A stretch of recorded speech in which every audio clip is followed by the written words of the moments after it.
Nakita ko nga nakalive at nag-1v1 lapu-lapu dito sila Mizaki, King Fear, King Ace at si Captain Els. Kaya syempre nakisali ako para inisa-isa ko sila. May nakita akong trippings dyan sa taas Oh, may trippings din. Pababain nyo Gusto kaya niyo yan. muna?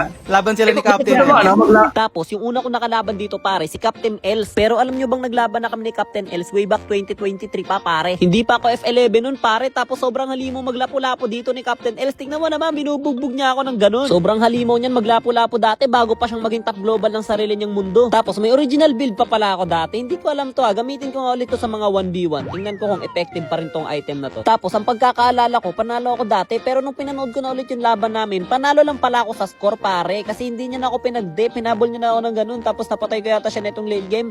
Pakak boom boom barang. Ayun na, nanalo ako sa score pero talo ako sa push. So, hindi ko alam kung sino talaga yung panalo. Pero ngayong rematch namin, parang wala na akong nararamdamang oras sa kanya. Parang napaglumaan na siya ng panahon wala na siya sa prime niya Parang gusto ko makita ulit yung dating lakas niya pare. Pero sa bagay, kahit ako rin naman feeling ko nga mas malakas pa rin ako dati kaysa sa sarili ko ngayon Kasi dati talaga pare, mas batak talaga ako dati maglapo. Wala akong pinipili, wala akong sinisino. Si Mizaki lang nakakatalo sa akin simula pa dati hanggang ngayon pare. Hindi na ako nakakaramdam ng kaba pag yung kalaban ko si Captain Els. Gusto ko ulit makalaban si Captain Els kapag malakas na ulit siya maglapo-lapo. Kaya naman yung laban na to, hindi ko bibilang. Dapat tabla pa rin tayo pare. Mag-rematch tayo ng totoo kapag malakas ka na ulit. I will come back for you. Tapos si King Ace lang naman yung pangalawang kalaban ko. Kaya ineme-eme ko na lang yung emblem ko kasi eme-eme lang din naman yung kalaban ko Kung usapang oras lang pare, si King Ace yung may pinakamahinang oras sa kanilang lahat na naka-live doon. Kapag nakakalaban ko si King Ace pare, feeling ko nadadagdagan lang ng isa yung mga minion Kaya hindi ako nakakaramdam ng kahit anong kaba. Tingnan mo pare, kahit kabula-bulin pa ako niyan, di ako mapapatay niyan.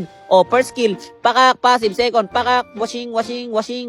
Si King Ace kasi pare, bago pa to pare, baby pa to baguhan pa lang to Kasquad ko yan, alam ko may hero niyan, hindi talaga lapo-lapo may hero niyan, eme-eme lang kayo niyan. Tapos sunod yung kalaban, si King Fear, siguro kakabahan pa ako kung yung gamit niya, Tamus or Alpha pare, pero wala nakalapo, hindi naman naglalapo yan, kaya ineme ko ulit yung emblem ko. Malakas to si King Fear pare, duda nga ako, kaya ko talunin yung ano niyan yung Tamus yan pero ibang usapan na kapag lapo to lapo lang yung labanan Feeling ko kahit maglapo or Yuzong ako, hindi ko kaya talunin yung Tamus niyan. Pero hanggang Tamus lang yan. Tas eto na yung panghuli kong kalaban pare, final boss si Mizaki. Syempre matino na sa akin lahat, matino emblem ko, matino item ko. Isipin mo pare-parehong lapo lang naman yung mga kinalaban ko, pero pagdating kay Mizaki wala talaga pare, may aura talaga siya Kasi pag binanggit mo yung salitang lapo-lapo pare, aminin mo man o hindi, ang unang papasok sa kukote mo si Mizaki pare. Ganun siya kalupit. Kaya nga sinasabayan ko siya pare, hindi ako nagpapa-aura sa kanya kasi kapag naka-early sa'yo yan, wala na, di ka na makakalabas ng base. Pero ang halimo talaga sa taon to pare, nagamit niya ng matino yung passive niya. Tingnan mo na mamagnet o nasusundan niya ako ng ganun, ng daya naman. At ang mas malala pa doon pare, mas mahinang Mizaki pa yan. Kapag nakita niyo yung dating Mizaki, mas halimaw yun pare. Ang hirap talaga nung talunin. Parang gusto ko tuloy magbatak ulit ng lapu-lapu tapos hanggang sa matalo ko lang si Mizaki. Yun lang yung gagawin kong pare, yun lang yung gagawin kong goal sa buhay. Kaya Captain Els, magpalakas ka ulit. Magpapalakas din ako, magpalakas tayo parehas. Dapat isa sa atin yung tatalo kay Mizaki.